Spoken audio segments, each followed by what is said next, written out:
Hello everyone, I am Scuttlest. Things are quiet on the Warriors front right now, as all we can do is wait for either some announcement at TGS in September, fingers crossed for a Dynasty Warriors 9 Empires or a Samurai Warriors 5, or maybe we'll get an out-of-nowhere announcement like Warriors Orochi 4 was. Try as I might, in this quiet time I keep inevitably falling back to Dynasty Warriors 9, despite my misgivings about the title.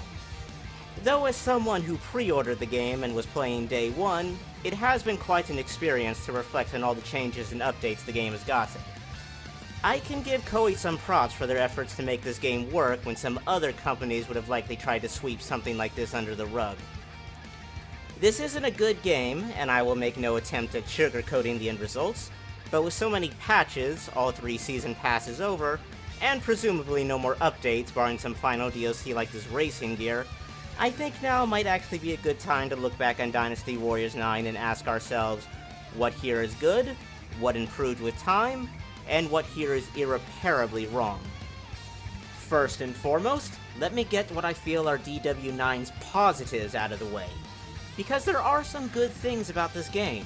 DW9 is still far from that special kind of awful where there is really nothing good that you can say about it.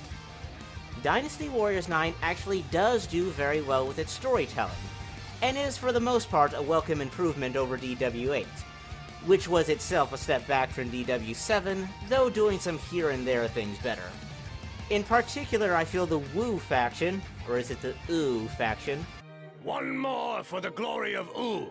Greatly benefited from this entry in the franchise, which is great as they are traditionally the faction that tends to get brushed aside.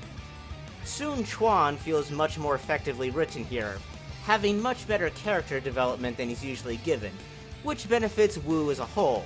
If a faction leader has mediocre writing, the entire faction will be dragged down by it. Wu's stance on many matters is given more context, such as why they fight against Wei or why they're frustrated with Shu about Jing Province. The latter is particularly important as drawing attention to how unfair Shu, and Guan Yu in particular, was being about Jing makes Wu look much less like a shady opportunist when they betray Guan Yu at Fawn Castle. Dynasty Warriors 9 also had a very solid selection of newcomers. From the historical perspective, DW9 has one of the best newcomer batches the franchise has ever seen. Though there are some black sheep here, such as Zhou Song, who is just another Guan Yu fan. And Guan Yu already has plenty of characters who sing his praises, even in the other factions. There's also Xin Xianying, who really isn't a bad ad for the franchise. Indeed, she's probably one of the better female ads we could take from history. The issue is more how she's handled in the story. She's more of a stand-in for her father, Shin Pi, and her story ends at the Wuzhong Plains, which is really where she should have been introduced to the story. Funnily enough, she's officially a Jin character, but her story ends just as we're entering the Jin era. But for the most part, we have very good newcomers in DW9, including the 4 DLC newcomers. Yuan Shu is someone who I feel was long overdue for this franchise from a historical storytelling perspective. Then there's Dongbai and Hua Shang, who are enjoyable ads, just not characters I'd have personally considered. It just feels weird to have 2 new Dongzhuo faction characters when it's such a here today, gone tomorrow faction.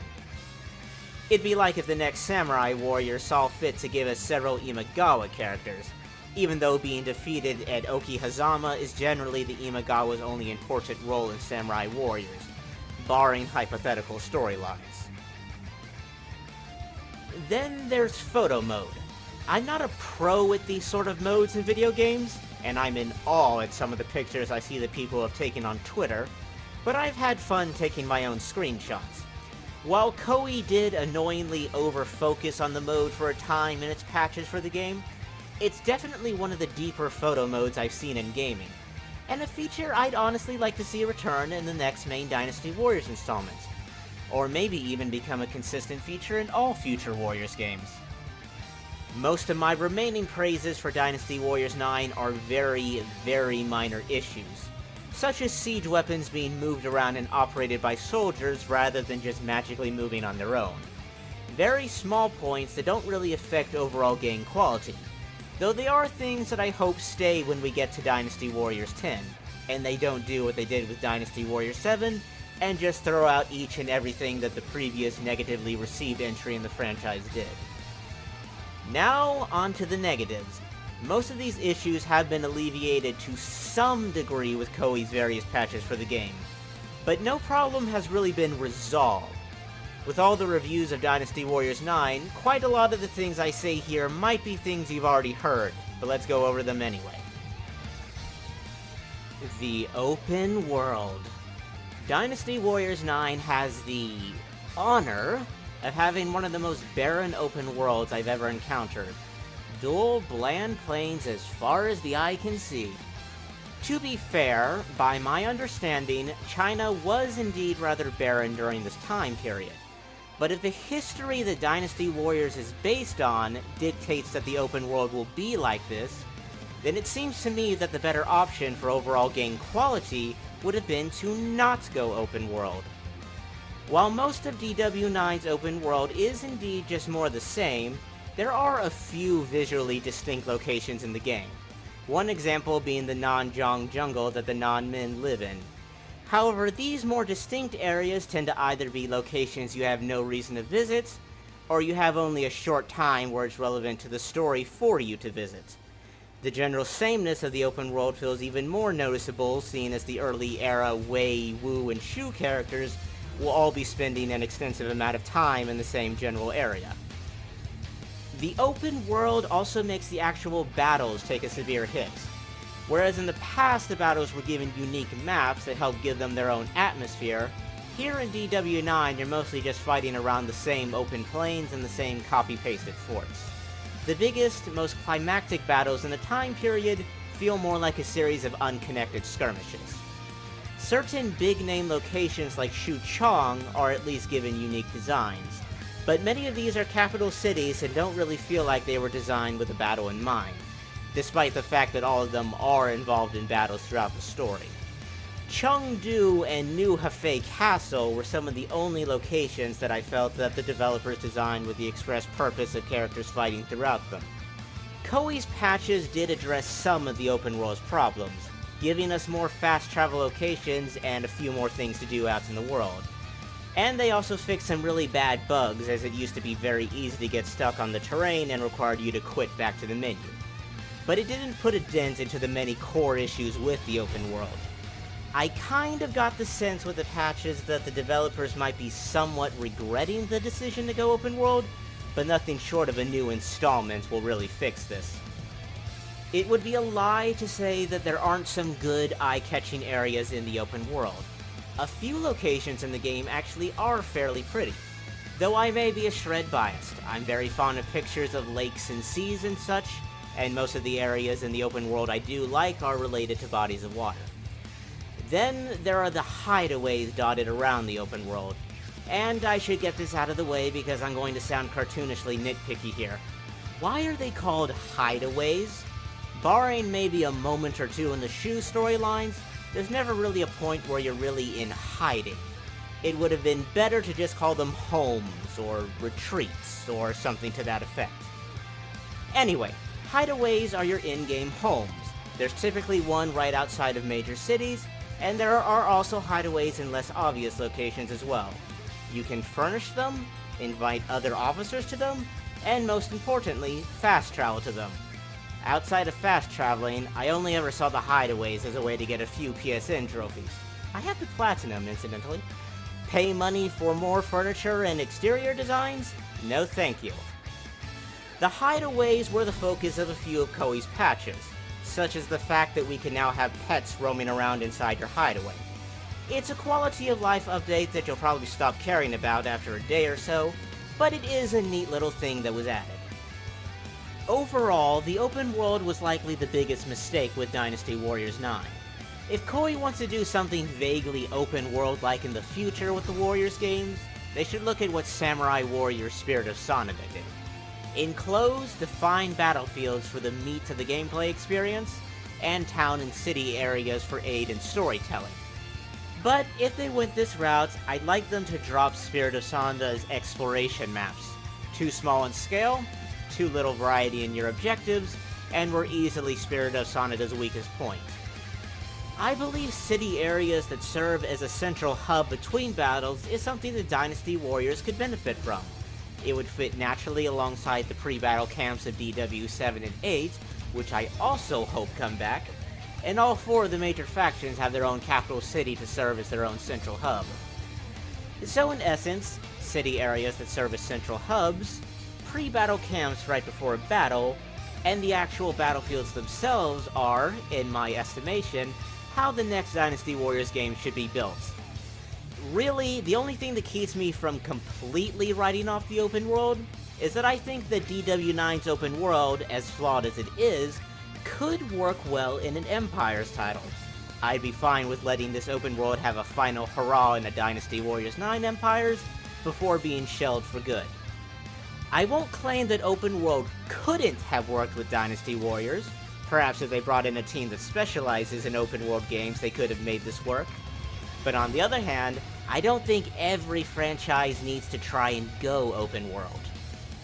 Now let's discuss another of Dynasty Warriors 9's major flaws, the combat system. The state combo system, as Koei calls it. Prior to release, the combat system completely baffled me. The official description always managed to somehow sound really simple and really complex at the same time. The state combo system allows you to access certain attacks depending on your opponent's current state, whether they are normal, stunned, prone, or in the air. What this amounts to is you have 4 different normal combos with charge attacks a thing of the past. It ends up being a very linear and very restrictive combat system.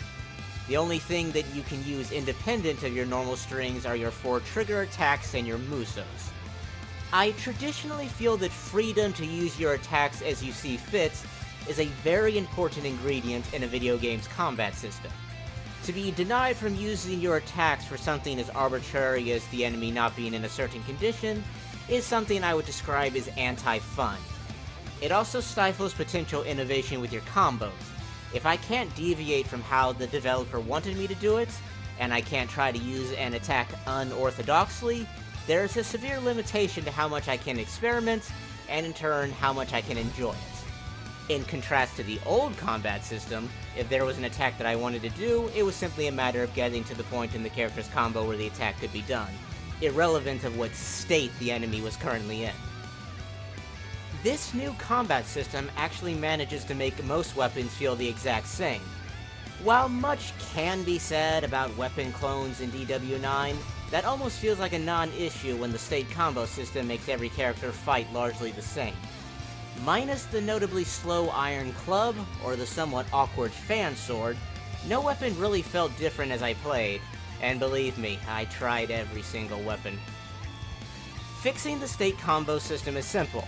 Just go back to the old charge combat system. Build on the old system and don't try to reinvent the combat wheel.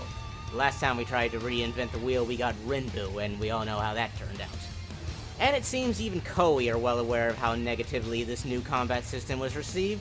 With Warriors Orochi 4, they were very fast to announce that the game functioned with the older combat system of Warriors games, to great public approval.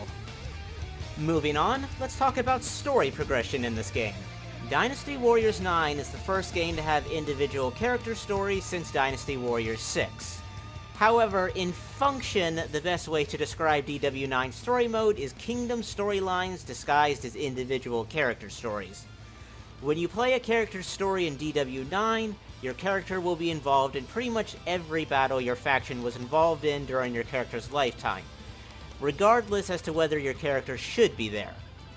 There are some exceptions. You only see the first half of Wan Castle if you're in Cao Cao or Dian Wei's story, because it is integral to the story for them to be the only Wei characters inside the castle. But you'll find yourself frequently being thrown into battles that occur during your character's historical lifetime regardless of the logic of their presence. This also results in mind-numbing degrees of monotony if you're a completionist, due to how often you'll be replaying the same battles over and over again as you do all the character stories. Koei did eventually curb this nonsense by giving you the option to change your character during story mode and free you from having to defeat Zhang Jiao for the 30th time. Though by the time this was implemented, I had already masochistically gone through every character's story, so cold comfort for me. Ultimately, I think the core issue here is the sheer size of the roster at this point. Even Samurai Warriors, which had always done individual character stories, instead opted for region and clan-based stories in Samurai Warriors 4, and then did individual stories only for select characters in Samurai Warriors 4 too.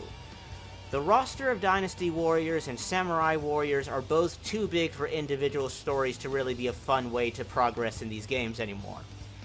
Unless every individual story is a hypothetical, and even then the staggering size of these rosters makes me very skeptical of that being a good idea. Going forward, I think that Kingdom storylines are how things really should be done. And I believe that will cover the main points about Dynasty Warriors 9. If I had made a review back on day 1, I would have given the game a score of 2 out of 10. With all the patches and updates, it's closer to 5.5 out of 10.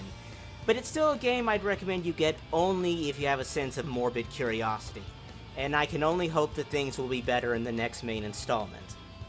I just pray that the developers of Samurai Warriors 5 are not looking at Dynasty Warriors 9 for inspiration. There's so much wrong with DW9 to the point that it's hemorrhaging with problems, regardless of how much the patches did alleviate some issues, that I'd hate to see them infect Samurai Warriors as well. Warriors Orgy 4 also managed to sell quite well, and while certainly not a perfect product, did get much more positive feedback and showed that people do still enjoy the old formula.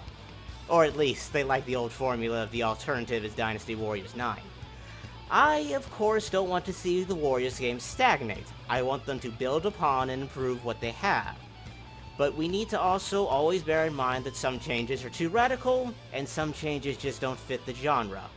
If you want to move the franchise forward, what we had with Dynasty Warriors 9 is simply not the way to go about it. And that'll be it.